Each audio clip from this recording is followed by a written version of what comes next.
Bienvenue sur le podcast du site media24.fr, le média indépendant d'information sur l'économie, l'environnement et les sciences. Je suis le journaliste et animateur et nous accueillons aujourd'hui notre spécialiste des sciences pour nous éclairer. Alors aujourd'hui, on va parler d'un sujet intéressant, un label environnemental, le pavillon bleu. Mais pas pour les plages cette fois. Non, pour les bateaux d'observation de la faune marine. Et on a un cas concret en France, l'Atalaya, un catamaran. C'est le premier et le seul pour l'instant. Labellisé pour la 2e année. Du coup, la question c'est, qu'est-ce que c'est exactement ce label ? Et pourquoi c'est important ? Oui, bonjour. Alors, c'est une initiative qui est assez récente, ça date de 2015. Ça vient d'Islande à l'origine. L'idée, c'était d'étendre le pavillon bleu, qu'on connaît bien pour les plages et les ports, aux activités d'observation en mer. Parce qu'il y a de vrais enjeux, notamment avec le tourisme qui observe les cétacés, par exemple. Ça peut devenir problématique si ce n'est pas encadré. Ce label, il structure les choses, il remplace un ancien code de bonne conduite qui était, disons, beaucoup moins engageant. Moins engageant, d'accord. Et qu'est-ce qui fait la différence alors ?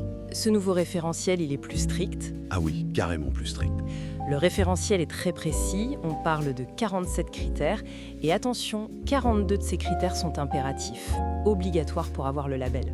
42 ? Ah oui, quand même. Oui, et ça couvre vraiment tout. 9 grandes thématiques. L'eau, l'assainissement, la biodiversité bien sûr, la sobriété énergétique, les déchets, la sécurité aussi, la formation de l'équipage, la sensibilisation des gens à bord, et puis les pratiques responsables vis-à-vis de la faune sauvage. C'est très complet, 42 critères impératifs. Ça doit pas être simple au quotidien.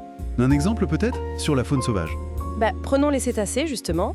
Le label impose des règles très claires sur les distances d'approche, les vitesses à ne pas dépasser, combien de temps on peut rester près d'eux. L'objectif, c'est vraiment de minimiser le dérangement. Pareil pour les phoques ou les oiseaux marins, il y a des critères spécifiques. D'accord, donc c'est très concret pour protéger les animaux. Exactement. Et ce n'est pas tout. Prenons la gestion des déchets par exemple. Ça va plus loin que juste trier. Il faut prouver qu'on utilise des produits d'entretien écolo, qu'on réduit les plastiques à usage unique, qu'on applique une politique zéro rejet en mer. Zéro rejet en mer, d'accord, c'est un vrai engagement. Et j'ai lu aussi qu'il y avait une idée d'amélioration continue, c'est ça ? Tout à fait. Et ça, c'est fondamental. Le label ne vise pas juste à valider une situation à un instant T. Il pousse à une amélioration constante. Certains critères qui sont juste recommandés aujourd'hui, ils pourraient devenir impératifs demain. L'idée, c'est vraiment d'être dans une démarche active de protection, pas juste de respecter des règles minimales. C'est plus dynamique que les anciennes chartes. Une démarche dynamique, ok. Alors, la France s'y est mise en 2024 avec ce bateau, l'Atalaya. Racontez-nous un peu. Oui, c'est tout récent pour la France. Atalaya, c'est un catamaran qui appartient à la société Explore Océan. Il est basé à Hendaye, sur la côte basque. Il a servi un peu de projet pilote et du coup, c'est le tout premier bateau français à obtenir ce label Pavillon bleu version bateau.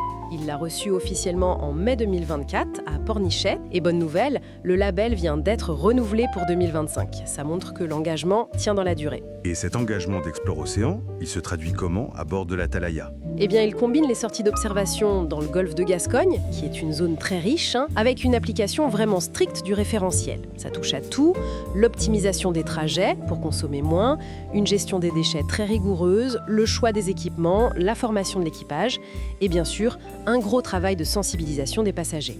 Leur expliquer pourquoi c'est fragile, ce qu'on observe. Le bateau lui-même, j'imagine qu'il est adapté. Ah oui, tout à fait. Ce n'est pas juste un bateau de tourisme classique. L'Atalaya a été pensé pour ça, pour l'observation naturaliste. Déjà, c'est un catamaran, donc très stable. C'est bien pour les passagers, mais ça limite aussi les mouvements brusques qui pourraient déranger la faune. Et surtout, un gros effort a été fait sur le silence, la motorisation, l'insonorisation, pour être le plus discret possible. Et ça, c'est important pour les animaux. Essentiel.